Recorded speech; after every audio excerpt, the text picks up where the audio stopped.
Welcome to the Market Pulse podcast from Equifax, where we break down the latest economic and credit insights to help you navigate today's business landscape.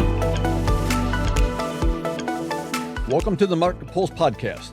I'm your host, Dave Soika, a member of the Equifax Advisory team.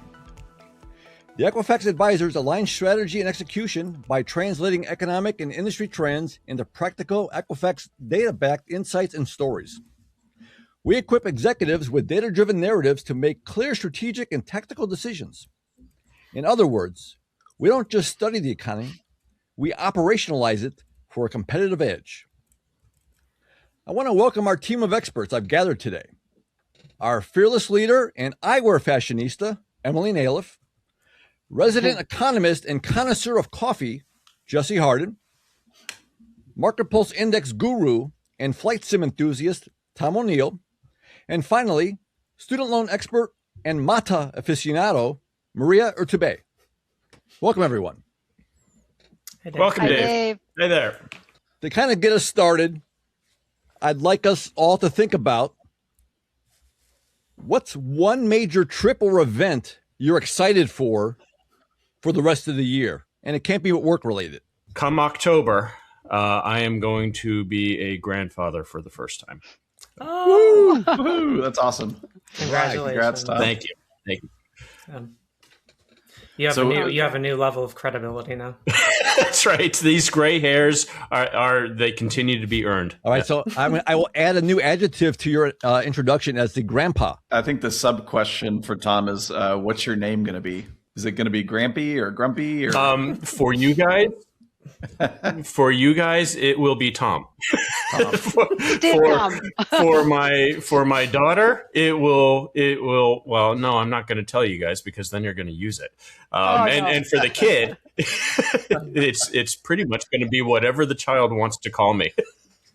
Yeah, I think you have to let them choose. We've got a trip plan. I waited for gas prices to get as high as possible, and then we want to do like a 2,000-mile road trip. So we're going to go from Texas to Maine and back. We'll see if we end up making it up there and or making it back.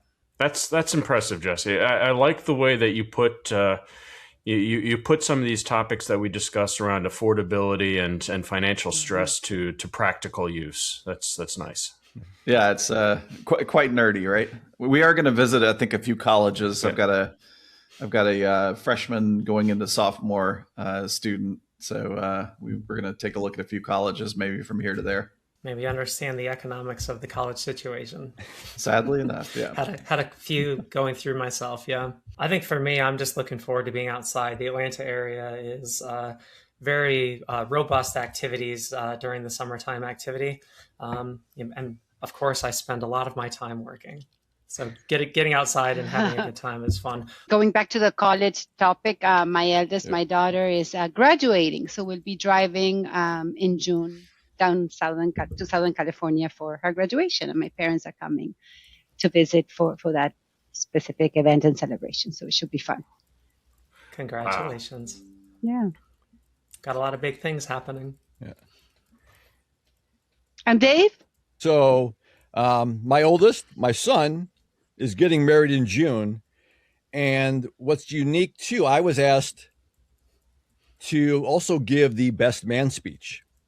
Wow. So, there we go. So I have to think about how do I roast my son mildly, but also celebrate the wonderful event that the wedding will be. So amongst all of us, we've got most of life's major chapters covered for this. We've got child doing the college exploration. We've got one graduating college. We've got grandkids on the way. We've got marriages, and Emmeline might make it outside. So I think we've got a lot of life's major chapters covered. As we head into the middle of Q2, right? We just started May. We've all been out and about at conferences, at client sites, as well as during our Market Pulse webinars, and have gathered questions that you, our lovely audience, have been asking. But before we do that, I'd like to quickly turn to Justin Begley from Moody's, who will give us a quick update on where some of the important economic and consumer trend metrics stand. U.S. economic growth reaccelerated in the first quarter of 2026 as government activity rebounded from the drag caused by the record-long government shutdown in the previous quarter. The conflict in the Middle East began to take a toll only in the final weeks of the quarter, so it had little impact on overall growth. Any negative impact that it did have was offset by stimulus from the One Big Beautiful Bill. Real GDP grew 2% on an annualized basis, up from 0.5% in the fourth quarter. Non-residential fixed investments, exports, consumer spending, and government spending were the largest drivers of growth in the first quarter. The inventory also contributed some. Imports, however, were a major drag, and residential investment was a minor drag. And while not explicitly a weight on growth yet, the conflict in Iran has caused inflation to surge. The PCE deflator jumped 0.7% in March, and the monthly increase is thanks to a 21% increase in the price of gasoline and other energy goods. And on a year-ago basis, the rate of inflation rose from 2.8% in February to 3.5%. Now, another big price jump is not coming in April, but neither is an offsetting correction. Despite some temporary reprieves here and there, oil prices remained elevated throughout the month, and unleaded gasoline prices in the U.S. have, on average, held above $4 per gallon. As a result, monetary policymakers are sitting on their hands. The Federal Open Market Committee voted to keep the Fed funds rate unchanged at their April meeting with an upper bound of about 3.75%.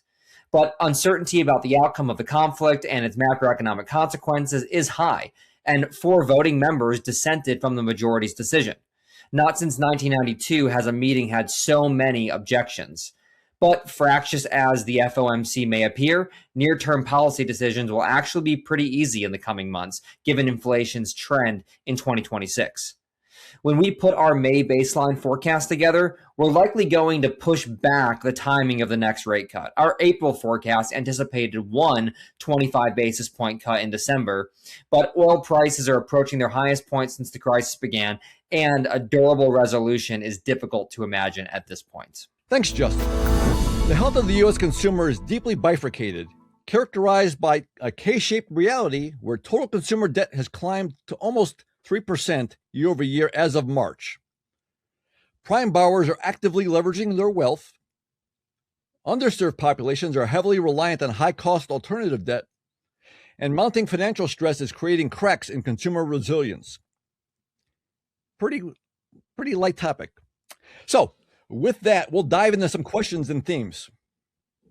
So, starting off, one of the questions we've gotten, now that the DOJ has dropped their investigation into Chairman Powell, what might we expect from the new nominee, Kevin Warsh?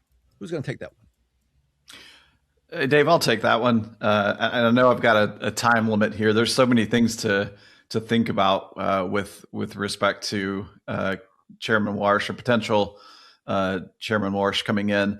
I would say, it stands to keep in mind that he is one vote on a panel of 12 voters. So to think that there's going to be a large scale change in the behavior or makeup of the Fed is probably not going to happen. I would say probably a couple things to think about. So the idea around trimming the Fed's balance sheet, it seems to be a focus. Also looking at things like trim mean inflation. So the idea that you cut the tails off of inflation and really kind of look at what's core to the movement of inflation. So some, large ideas, I think, but again, keeping in mind that it's one vote and there's others. And in fact, we heard that Chairman Powell is going to stay on in his role. So I do think we're going to probably continue to see fireworks from that side of the aisle. As we've been discussing over the last several market pulses, if we're looking at the entire country, if our clients are looking at their entire portfolios, they might be missing something, right? The details matter. And one thing I think would be kind of interesting, since all of us are in different parts of the country. I think it'd be kind of cool for our audience to hear briefly kind of what is the housing market doing in our parts of the country? You want to go west to east or east to west? What do you guys feel like? How about I go southeast first? Southeast to northwest. Way to be contrarian. All right. All right. So in Atlanta, I think it's kind of interesting, and I'm always looking for things like this, because it's like, is there a time when I want to change my housing situation, downsize, upsize? Probably not upsize as my kids get older. But I think what's interesting is that it's kind of shifted away from more of the high growth bargain based city that it used to be. Like when I moved here, it was very changing from an affordability standpoint, and it's kind of evolved into something that's more tighter in terms of inventory and more of a seller's market. And I know we've been chatting about comparing housing prices with there's the higher plateau median of around 417K now. And it's kind of interesting how, and we probably would talk about this a little bit more too, is the bifurcation of Atlanta with the more tech cluster in the upper suburbs, which would in the Market Pulse Index would be more like the upper end of the K. And then there's different locations that are experiencing different housing on other areas of the city. Then I can cover Texas. So I'm actually East Texas based and closest to Dallas. So I'll maybe give two opinions. First, I would say where I'm at, it seems like there's a lot of stagnant inventory. So still homes trying to be sold, maybe not as many buyers for those. That sounds like people are still kind of just in a wait and see mode. If you think of Dallas more as a metro area, it seems like we're seeing still the growth of incoming households from other areas. So, California, New York, we've had a lot of new corporations move into the Dallas area from places like that. And so I think we've seen families still kind of pouring into that metro area, which means the labor or the housing supply seems like it is pretty tight in those areas. I'm in California, in Northern California, and here there is a severe housing crisis, low supply, very high costs in San Jose, Santa Clara, and San Francisco, for example, with average housing prices exceeding $1 million. And on the rental front, households needing 3 times the state minimum wage to afford average asking rent. So that perpetuates holding the lowest home ownership rate of the nation. It adds to the already high homelessness situation and pushes, going back to what Jesse shared, some residents to look for opportunities in other states. I guess I'm next, Midwest. I'm in the Chicagoland area, western suburbs. So the Illinois market is really a seller's market. I think something that Jesse touched on in Texas as well. Rising home prices, low inventory. Buyer negotiation power has improved slightly more recently. The statewide median home price, which is going to sound really strange, is only $314,000, which is up about 4.5%. But if we think about, just like, there are two coasts in the middle when ESPN talks about the country, it's not just Chicago, it's not only Illinois. So obviously, while there's higher prices in the Chicagoland area, the greater Illinois area statewide is much lower. So kind of closing high mortgage rates, high prices, challenging environment, especially for first-time home buyers. Yeah, and I'll finish things up. I'm out here in the DC area, in Northern Virginia, and I think on the one hand, it's interesting because we see what a lot of the major metropolitan areas see, where the city itself is kind of sluggish. DC market is sluggish, but the suburbs are still pretty hot. But one of the things that I find most interesting about this particular market, everyone pretty much knows that DC is a very transient area. A lot of people moving in, government, military. And yet we are also feeling the impact of the lock-in effect of people that locked into mortgages a few years ago and don't want to leave that. So you have this force keeping people put in a very transient area. And what we're seeing is the rental market for these houses kind of exploding. And people, instead of selling their house when they leave, they're now renting it. And so it's a very interesting dynamic that we haven't seen before. Hey, one of the things I just realized that I probably should have included, but we still see these data centers, the proliferation of data centers, and I think that's been kind of interesting. I mentioned the suburbs around DC still pretty hot. That's one of the main reasons why, at least here in Northern Virginia, we're right outside Loudoun County, data center capital. Right. And that is definitely one of the things driving the heat of that market. Well, thank you, audience. Hopefully you enjoyed a little regional perspective from the advisors. So actually going to take a little more hands-on here, this next question. We've had several lenders ask us, how do we get ahead of and more proactively manage delinquencies or charge-offs among the vehicle loan market? Do we need a buzzer to buzz in on this?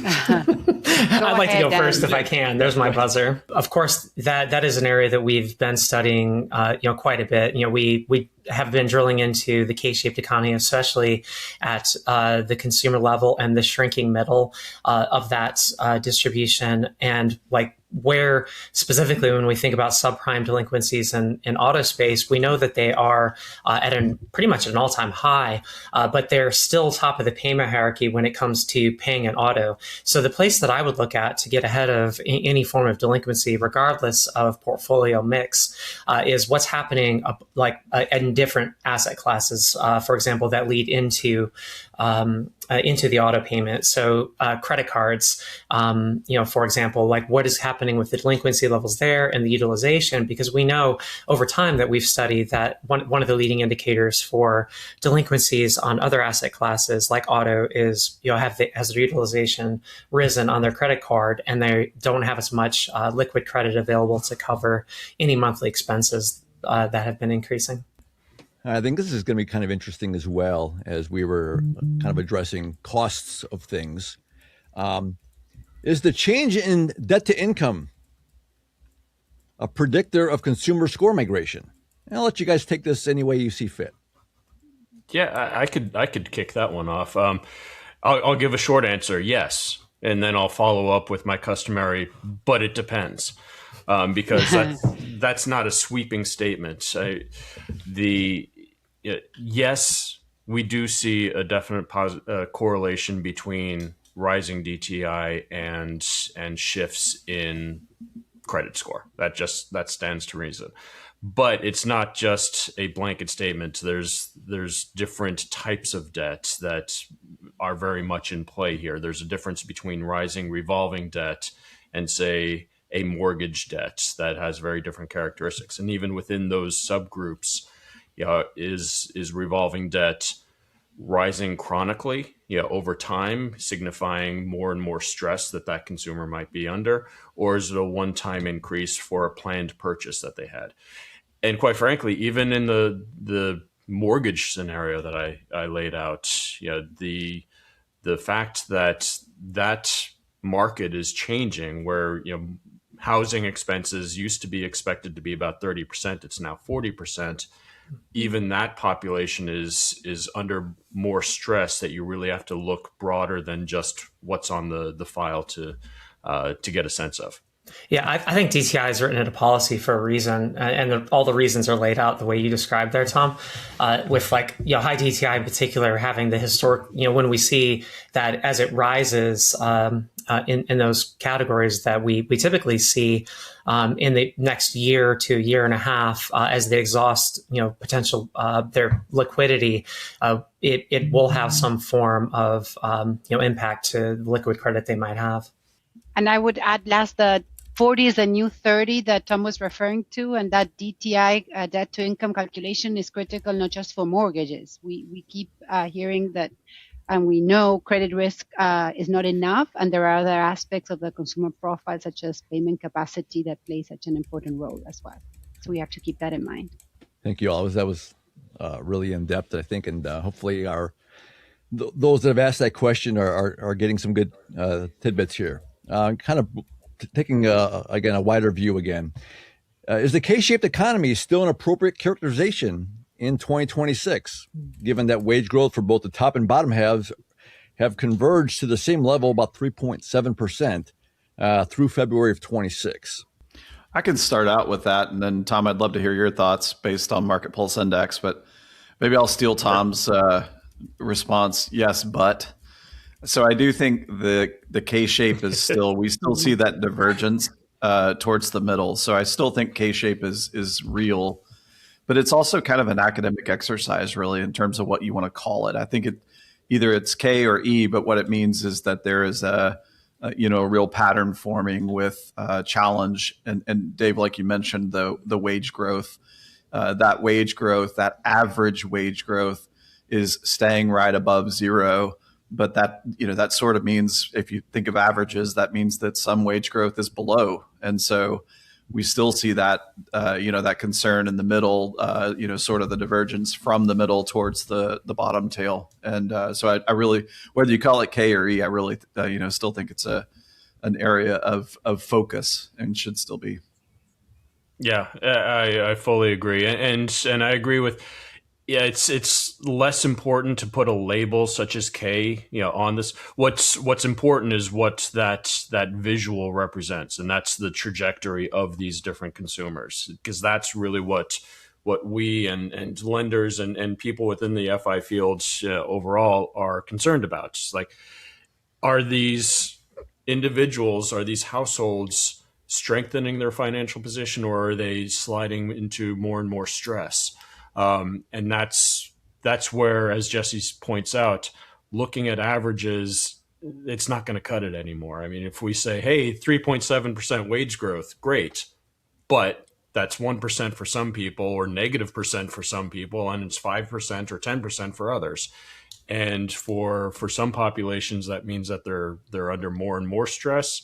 And for other populations, it means that they've got more financial opportunities welcome to them. And right now, with credit scores and income bands, it's hard to tell those two populations apart. Yeah, I was in conversation with my kids about the socioeconomy. I know a fun dinner conversation with my teenagers, but they told me, when I said that I think we're in the K-shaped economy, they said maybe we're in a 6-7 shaped economy, which I thought was kind of funny based on all the Gen Z comments. For those of you watching at home, we get outdoors. This is why you need to get outside more, Em.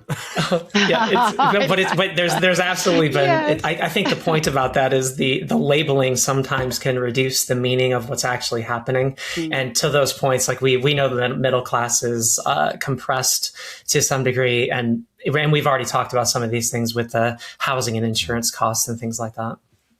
If we looked at let's say auto and personal loan, and we can include any portfolio here, are we seeing any regional differences? Yeah, maybe I can get started with the auto 60 and more days past due balance delinquency, for example. All regions except for the West have experienced year-over-year declines, just as we have observed at the national level with a 1.3% year-over-year improvement. Within that context, though, the West is the only region with a delinquency rate below that national average. The Midwest, the Northeast, and the South are all at or above the 1.5% delinquency rate we observed overall as of March. In the case of personal loan, for example, delinquencies have declined year over year in all regions. And while showing this improvement, the South is tracking above the 3.2 delinquency rate at 3.8%. So those are two examples. That's an interesting point about Atlanta, or the South in general. When you were speaking about that, and so when we look at things, we oftentimes do see that the Southeast region, there's oftentimes spikes in auto, personal loan that will lead the national trends by typically a quarter or so. So I find that interesting. In particular on some of the leading edge cases and how delinquencies do differ, as you were describing. Okay. Going back to our Chairman Powell, a lot of questions about him. Recently, he stated that the level of borrowing and debt is not sustainable. At what point would this adversely affect the economy? And I do want to just quickly point out, as of yesterday, the 30th of April, U.S. debt now exceeds 100% of GDP. It hit 100.2%. Yeah, Dave, I can start that one at least. I feel like I lobbed the grenade and then run away. What I would say is I think, if I think of it in context of maybe finance and opportunity cost, certainly at a high debt level, there's an opportunity cost for that decision. And so I think we're seeing that today. Whether you talk about the 100% threshold, if you think of the fact that government investment crowds out private investment, that that can certainly be a concern. Also, the rising interest rate sensitivity and what a higher debt load does to that concern. So I think we're probably starting to feel and probably have felt for a while the effects of carrying high debt. You can debate the academics of whether one number is too high or not, but I think we're probably feeling that effect, and we're going to make some hard decisions and really have to make some hard decisions moving forward about how you start to minimize that that debt load. Yeah, thanks, Jesse. Kind of taking that a little bit further now. So as we have been engaging with our lenders, our partners, what should they be looking out for? How would kind of what Jesse just kind of laid out? How's that going to impact the bank or a credit union or finance company? Anyone else want to chime in here? Well, certainly the cost of borrowing is going to be an impact. And if debt, whatever levels, whether that 100% of GDP is some emotional threshold that causes a reaction one way or the other is to be determined. But as the debt levels continue to be in focus and start to have an impact on macroeconomic policies and choices, certainly the cost of borrowing is going to be something that lenders will need to take a close eye on. Yeah, I think taking that thing down to the individual level for what directly could be impacting them, is we oftentimes see that impacts directly through interest rates, which is, of course, some impact, but it's part of the equation for the cost of money. And any form of credit crunch that might exist from repricing debt, especially with banks, if they do hold government debt as a safety mechanism for their overall reserves and things like that. So those are the things that I guess when I hear about that I start considering what could the impact be with respect to the decisions the Fed might make. Something very top of mind to a lot of people. Key point here: should the war with Iran continue to drag on, what are the anticipated effects on oil prices?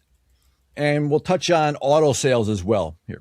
I mean, I would say, just from a macro perspective, just thinking about what it means to see higher oil prices. I think there's some rules of thumb that for every $40 increase in the price of oil, we tend to see a real impact, over $1 per gallon impact on households. We can see, that translates to $1,000 for an average household over the course of a year.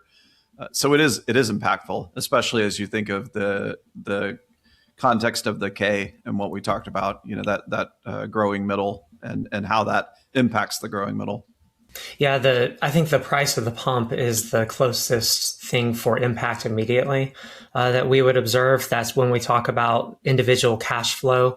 And so watching that, of course, is important. But the long-term impacts for the lending business is a little bit more difficult. But I think sentiment, of course, is of course deeply impacted by these things that are happening. I would just follow up from that statement is yes, the price at the pump is the most immediate and perhaps the most visceral effect.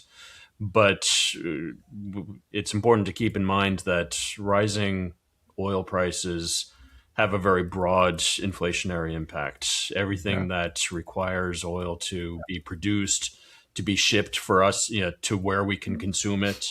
Yeah, all of these things are impacted by rising oil prices. It's not just the pump, though. That again is what everyone sees the moment they step outdoors. Yeah, America runs on oil and coffee, right? That's right. There you go. And you have to get the oil to go get your coffee. Right. Yeah. Slogan. Unless you're Jesse with Dave, then you have to worry about it. Dave, I think I just completely glossed over the last part of that question about auto sales, and I do think. We've seen preferences certainly with auto sales sort of ebb and flow. It seems like there was adoption of EV and then maybe less less interest in EV. Would be interesting to see what happens with EV if we do see longer than usual increases in gas prices. But overall, it seems like Americans on the whole seem to like their ICE vehicles. So I think that there could be somewhat of a disconnect there for a while. All right. So again, continuing our theme on it's not just the average. Here's a question: how are different income groups being impacted by rising inflation of goods and services?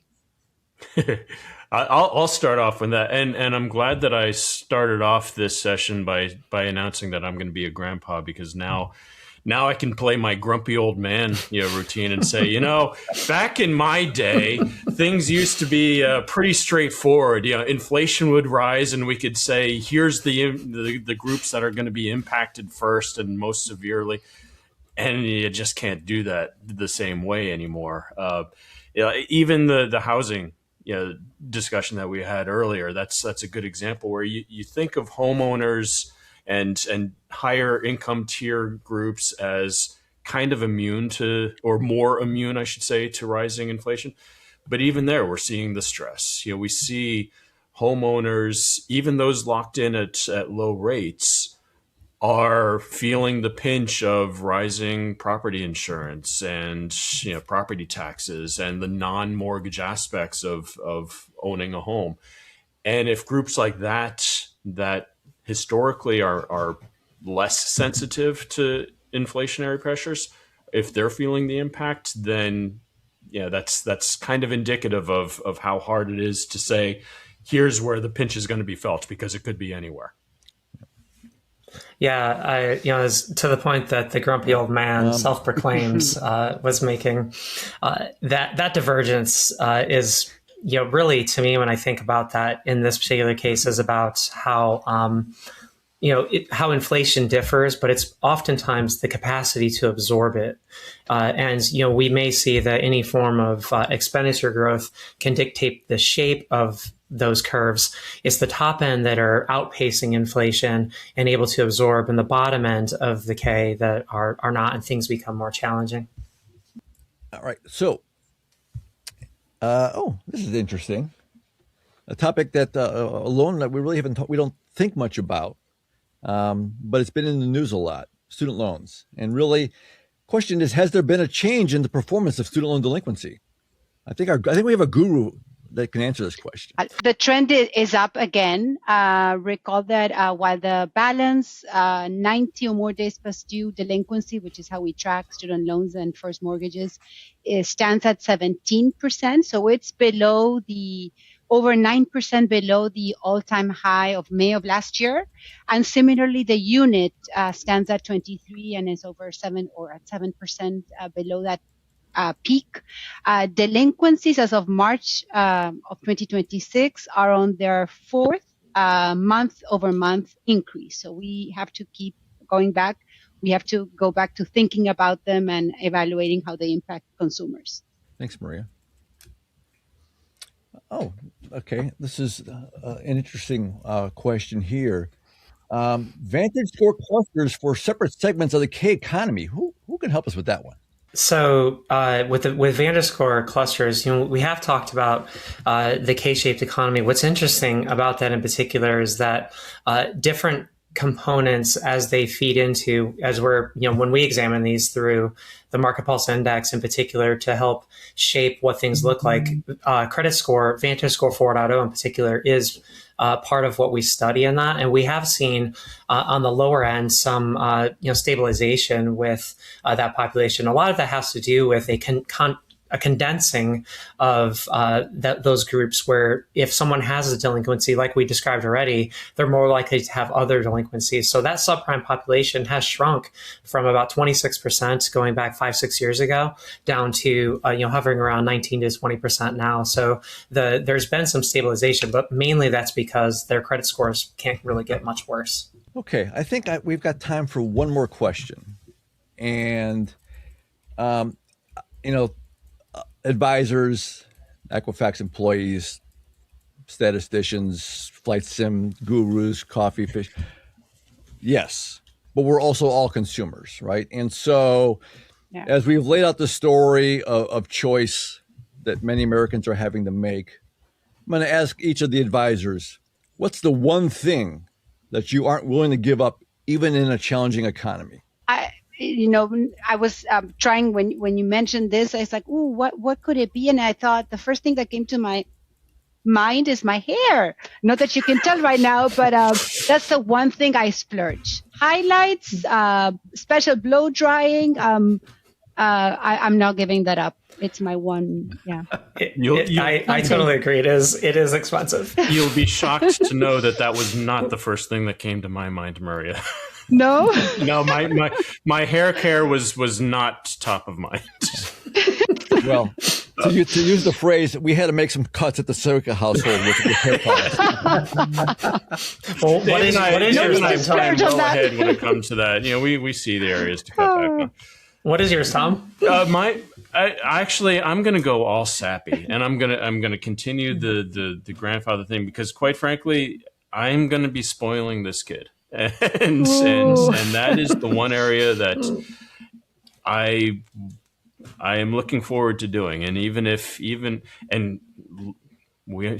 Lord knows, baby stuff is already expensive, but even if that continues to go up, I'm not missing this opportunity to sort of enjoy this and spoil the kid rotten. Yeah, that's awesome. Yeah, I think there's so many things that I could say and so many things that I know that y'all are aware of that I can't live without. But the thing I would talk about is what Dave opened with, my glasses. Just having readers and the price of readers. These are very much a disposable item. I lose them, I misplace them, they break. But fortunately, I have several of them. But in order for me to continue doing what we do, I've got to have them. And they're all very stylish. Thank you. I have to say, Tom, you surprised me. I was going with the Belgian ales for you, since you're a beer aficionado. If I didn't have a grandchild on the way, that probably would be it. Yeah. There you go. Maybe both. Yeah. Actually, yeah. There's room for both. Yeah. That's where I was going to go. I was gonna say I really can't narrow down to one. So I would say what Dave said, coffee. I'm not gonna let up on my single origin coffee. I think the other is beef. So thinking about beef, I can't got to have a steak every once in a while. So and we've seen those prices kind of wildly spike up and down. So maybe I'll go with those two. Fortunately, you live in the rancher country. Yeah. Just go down the street, right? And Dave? Yeah, Dave. What about you? Yeah. Me, it's going to be premium cigars. So obviously, we all work hard. We need to play hard every once in a while too. And there's nothing that helps me relax and enjoy the company of friends than a nice cigar. And so I would say it's a way to unwind and it's a way to connect with another human being, no matter where you're from, what you do, it brings us all together. I think with that, we'll call it a podcast. Yeah. I want to thank my panel. There's a lot of information we covered. I had fun. I think we all had fun. Hopefully you, the audience, will enjoy this as well. So thanks to Emmeline, Jesse, Tom, and Maria for joining me. Yeah, thank you, Dave. Thank you, Dave. And then to our listeners, I really hope you enjoyed today's topic. If you have other questions or suggestions for future podcasts, you can reach us at advisors@equifax.com. We look forward to hearing from you. The information and opinions provided in this podcast are intended as general guidance only and are subject to change without notice. The views presented during the podcast are those of the presenter as of the date this podcast was recorded and do not necessarily reflect official positions of Equifax. Investor analysts should direct inquiries using the Contact Us box on the Investor Relations section at Equifax.com.